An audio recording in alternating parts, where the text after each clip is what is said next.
தாமிரபரணி ஆறு இது தரையில் நடக்கும் தேரு. வாசம் வீசும் பூவு வாட காத்து நோவு.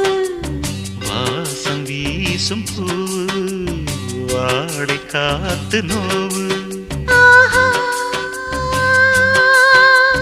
மல்லுக்கட்டு கட்டி என்ன அள்ளிக்கிட்டு போக வந்த தாமிரபரணி ஆறு இது தரையில் நடக்கும் தேரு. தாமிரபரணி ஆறு இது தரையில் நடக்கும் தேரு.